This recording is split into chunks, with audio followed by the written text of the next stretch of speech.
The Praetorian Guard was a select unit of the Roman army formed by Augustus to ensure his own security.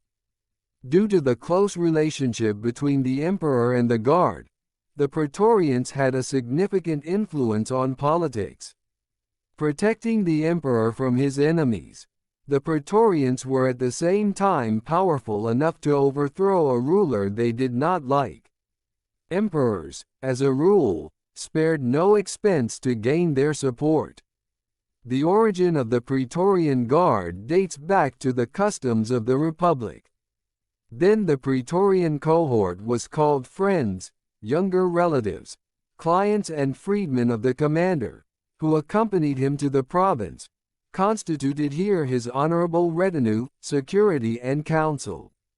Many noble young men joined such a cohort, hoping to gain experience in military service under the command of their patron, gain fame, and make the necessary connections and acquaintances. During the Civil War era, the meaning of the term changed somewhat.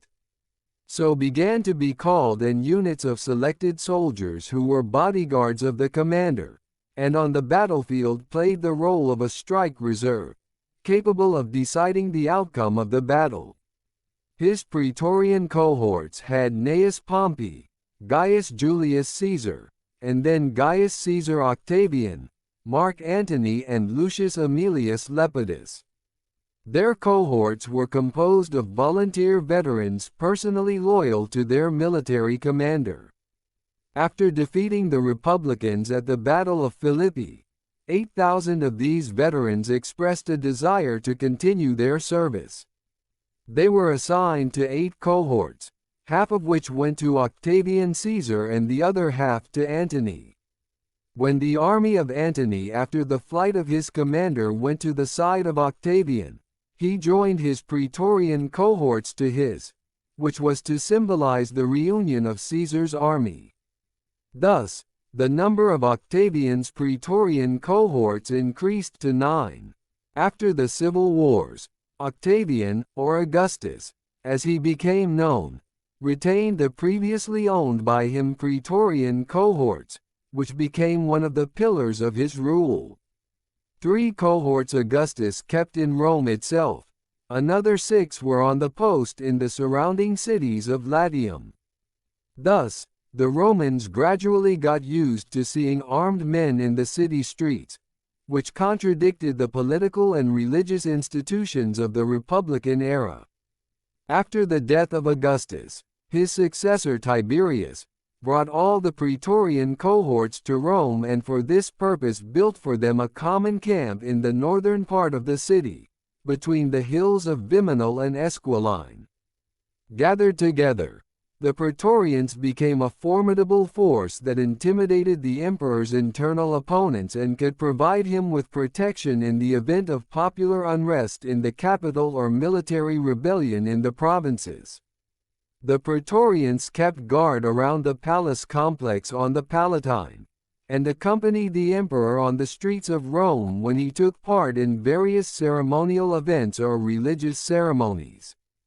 The full guard left Rome when the emperor was at the head of an army to undertake a military campaign or conquer another province. Inscriptions show that Praetorian units were also used to fight against brigands who plagued Italy. To command the Praetorian Guard, the emperor appointed 1 or 2 Praetorian prefects from among the persons of the horseman class. This position was considered the highest official appointment in the empire and was the crowning achievement of the career of horsemen. Prefects of the Praetorium enjoyed considerable power due to their proximity to the emperor. They were members of the imperial council and gradually acquired administrative and judicial powers. Their department financed military expenditures, dealt with the supply of the army, the selection of personnel and promotion of the officer corps. The Praetorian prefect exercised supreme command during large-scale military operations, and in the absence of the emperor ruled Italy and Rome.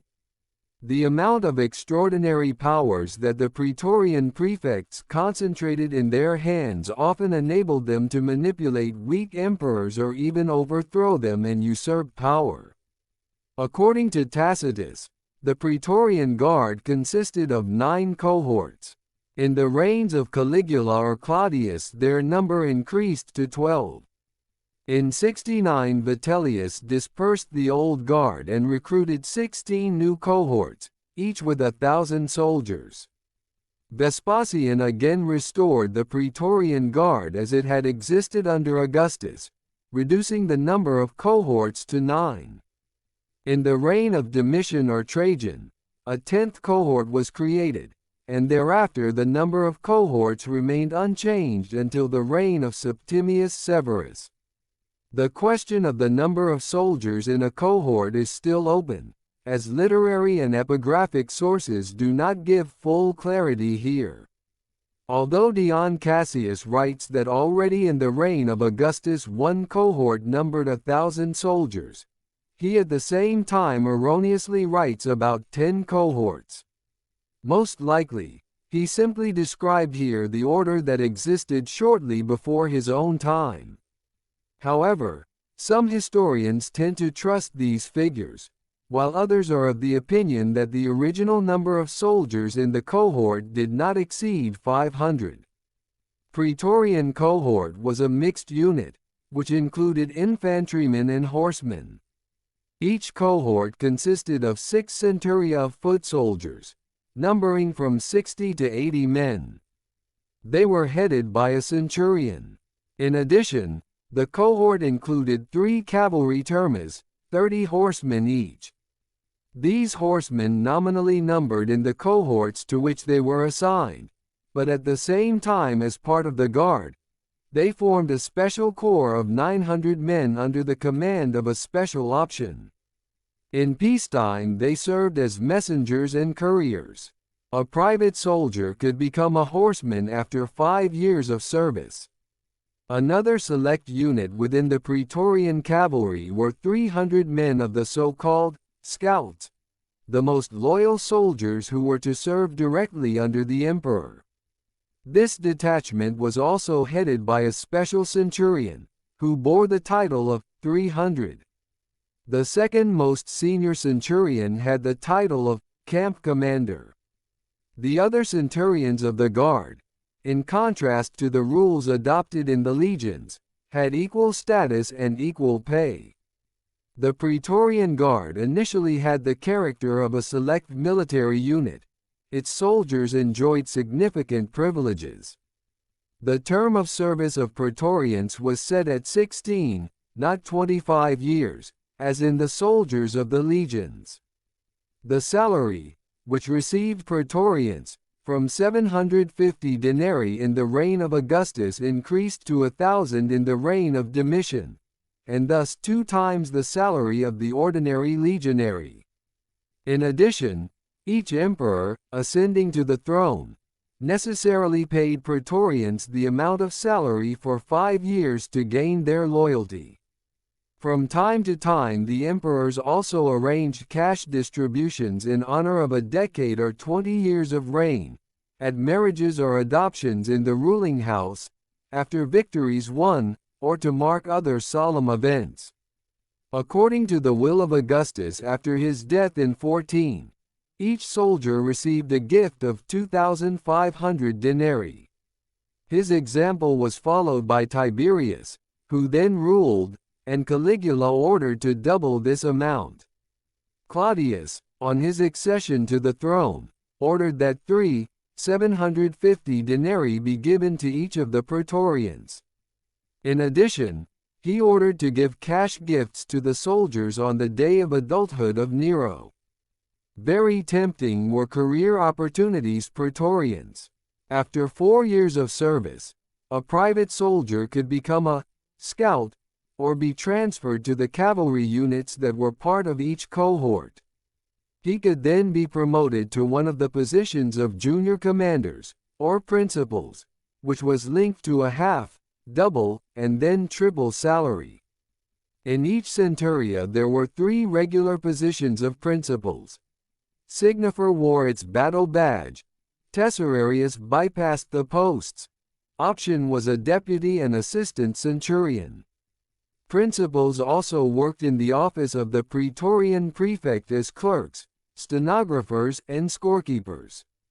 The crowning achievement of a principal's career was the position of centurion. Praetorians who had reached the senior principate positions easily obtained the position of centurion in the army or in one of the Roman city cohorts by taking an honorable discharge after 16 years of service and then entering the superannuated service as an ebicate. They could then either remain in the army and gradually move up the ranks of the centurion or, after several years of service as a centurion in the urban cohorts, try again to transfer to the guard and take up the position of centurion in the Praetorian cohorts. Excellent career opportunities, proximity to the imperial court, high salaries, luxurious clothing and military equipment attracted ambitious young men to serve in the Praetorian Guard and made it possible to recruit volunteers. Patronage and letters of recommendation played a decisive role in enlistment. Preference was given to those who came from respectable families of the Italian municipal nobility and middle class. There was no uniform or statutory uniformity of clothing and military equipment either in the Praetorian Guard or in the Roman army in general. Accompanying the emperor to war or at the threat of an emergency, soldiers were dressed in armor. What kind of armor they wore can be judged on the basis of surviving images. Monuments such as the Louvre relief from Claudius' Triumphal Arch, which has not survived to our time, or a number of images from Trajan's Column, show that Praetorians wore the same armor and weapons as other soldiers, perhaps only more lavishly decorated. During ceremonial rides or sacrifices, the soldiers left their armor in camp and appeared in festive clothing for such occasions, with laurel branches in their hands. Describing their appearance, Herodian mentions a belt with short swords decorated with gold and silver, which the Praetorians wore on their left side. Guards around the imperial palace on the Palatine, in the theater, circus or in the Colosseum Praetorians carried, being dressed in civilian clothes, including a toga, under which they hid a sword. Fate of the Guard. The Praetorian Guard played a crucial role in politics. The Praetorians kept unquestioning loyalty to Augustus and Tiberius. In 41, the tribune of the Guard, Cassius Haria, assassinated the insane Caligula, after which the Guard proclaimed Claudius as the new emperor. During the crisis of 69, the Praetorians acted as an active force, first supporting Galba against Nero, then eliminating Galba and handing the throne to Othin, and then supporting Vespasian against Vitellius. After the assassination of Emperor Commodus in 193, the Guard again intervened in politics, first supporting and then eliminating Pertinax.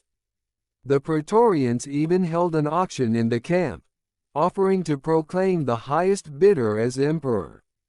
As punishment for this shameful act, Septimius Severus disbanded the Guard, replacing it with his Illyrian soldiers. The power of the Praetorians grew especially during the crisis of the 3rd century, when they either supported or deposed emperors of their own choosing. Fatal for the Guard was the defeat at Mulvievo Bridge, which Constantine inflicted in 312 to their protege Maxentius. After that he finally dissolved the Praetorian cohorts, replacing them with other Guard units.